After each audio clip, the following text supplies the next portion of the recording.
Hello class 10 welcome to my channel. हम कर रहे हैं एनसीईआरटी लाइव प्रोसेसेस चैप्टर के क्वेश्चन आंसर्स और आज हम लोग करने वाले हैं पेज नंबर 112 के exercise. So the first question is describe the structure and functioning of nephron. बच्चों, हम लोगों ने जब एक्सक्रीटरी सिस्टम ऑफ मैन देखा था तब हमने पढ़ा था स्ट्रक्चर ऑफ किडनी, और आप लोग याद कीजिए कि जो ये स्ट्रक्चर ऑफ किडनी है इसमें नंबर्स ऑफ नेफ्रॉन्स पाए जाते हैं। मिलियंस ऑफ नेफ्रॉन्स हमारे दोनों किडनी में मौजूद होते हैं। इसी को अगर हम लोग बड़ा करके देखें तो कुछ इस तरह का स्ट्रक्चर आपको नज़र आएगा। अगर हम लोग इसके स्ट्रक्चर की बात करेंगे तो इसका स्ट्रक्चर में मेन होता है क्या, ग्लोमेरुलस। ये जो पार्ट है बोमन कैप्सूल, ये जो कैप्सूल बनाया हुआ है इसका नाम है बोमन कैप्सूल, और इसी के बीच जो रेनाल आर्टरी ये वेस्ट लेकर आते हैं और जो ब्लड के डक्ट का यहाँ पर जो गुच्छा बनता है इसको हम लोग बोलते हैं ग्लोमेरुलस के नाम से हम लोग जानते हैं। और वो ग्लोमेरुलस और बोमन कैप्सूल को हम लोग साथ में मालफिजियन बॉडी के नाम से जानते हैं। और साथ ही साथ इसका पार्ट क्या है, लॉन्ग रेनाल ट्यूब्यूल्स। ये जो एक लंबी सी नली है ये है इसके स्ट्रक्चर का मेन पार्ट। यहाँ से यहाँ तक के स्ट्रक्चर को हम लोग कहते हैं प्रॉक्सिमल कॉन्वोल्यूटेड ट्यूब्यूल्स। ये है हेले ऑफ लूप, और यहाँ से यहाँ तक के ट्यूब को हम लोग कहते हैं डिस्टल कॉन्वोल्यूटेड ट्यूब्यूल्स, और ये है फाइनली कलेक्टिंग डक्ट।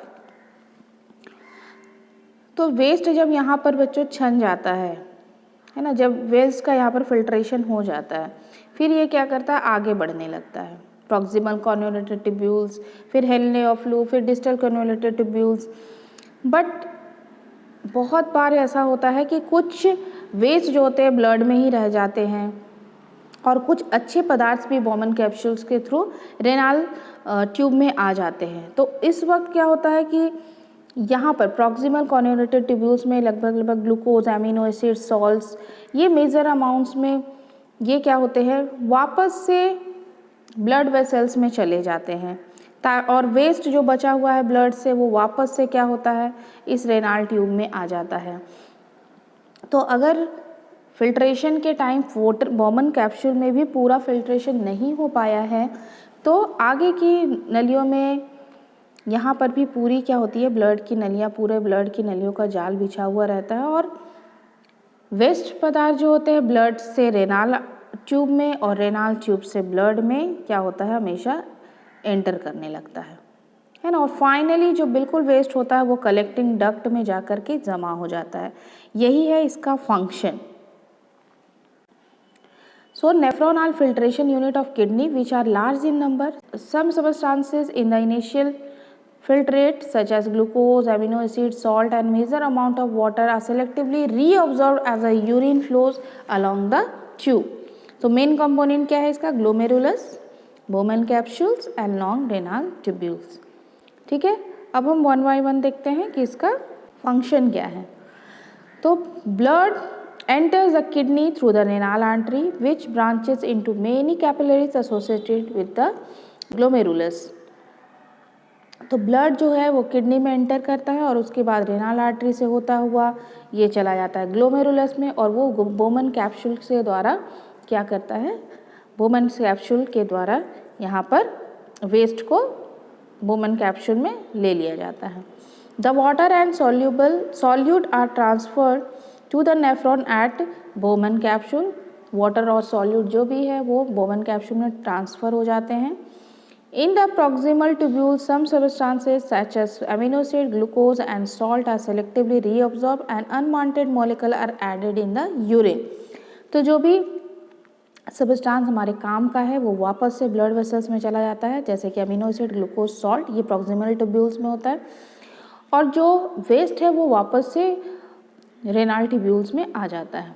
थर्ड है the filtrate then move down in the loop of Henle where more water is absorbed. From here the filtrate moves upward into the distal convoluted tubules and finally to the collective duct. Collecting duct collects urine from many nephrons.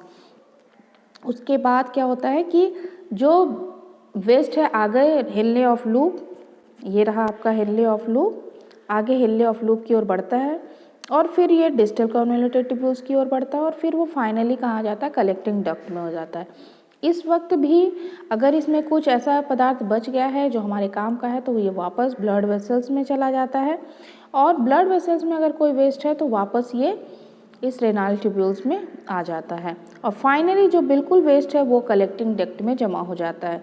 तो ये जो nephron है ये काफ़ी numbers of nephrons का एक common collectively tubules होता है जो कि क्या करता है, कलेक्ट कर लेता है यूरिन को। The urine formed in each kidney enters a long tube called ureter. From ureter it gets transported to the urinary bladder and then into the urethra. उसके बाद क्या होता है, दोनों किडनी में जो भी वेस्ट कलेक्ट हुए हैं कलेक्टिंग डक्ट में वो इस यूरेटर के द्वारा निकलते हैं और यूरिनरी ब्लैडर में धीरे धीरे फिल होते जाते हैं और फिर फाइनली यूरेथ्रा के थ्रू बाहर निकल जाते हैं। नेक्स्ट क्वेश्चन है, what are the method use by plant to get rid of excretory product. Plants भी एक्सक्रीट करते हैं बच्चों, तो उनमें क्या मेथड है। तो पहला मेथड तो है ट्रांसपिरेशन। जो भी वेस्ट वाटर होते हैं प्लांट्स में वो ट्रांसपिरेशन के थ्रू, स्टमाटा के थ्रू, पत्तियों में जो स्टमाटा पाए जाते हैं उसके थ्रू वो बाहर निकल जाते हैं as a water vapour. For other waste, plants use the fact that many of their tissues consist of dead cells and they can even lose some part of such as leaves. Many plant waste products are stored in cellular vacuoles.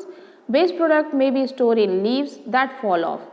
तो जो plants होते हैं वो leaf में अपने waste को जमा करते हैं और फाइनली वो लीफ टूट कर गिर जाती है, बहुत सारे डेड सेल्स में जाके स्टोर्स हो जाते हैं, जैसे कि पेड़ों की छाल होते हैं वो भी झड़ते हैं।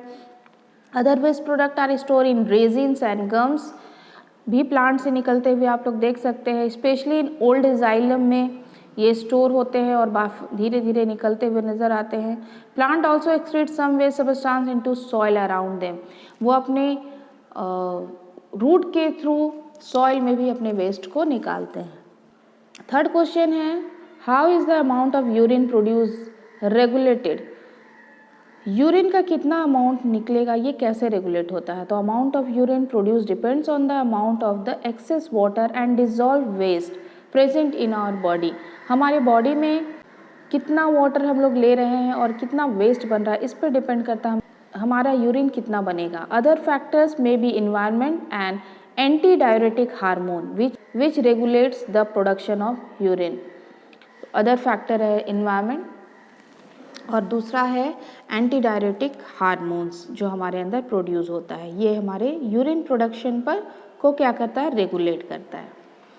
ठीक है बच्चों, ये थे पेज नंबर 112 के क्वेश्चन आंसर। नेक्स्ट वीडियो में हम लोग देखेंगे फाइनल एक्सरसाइज। Thank you.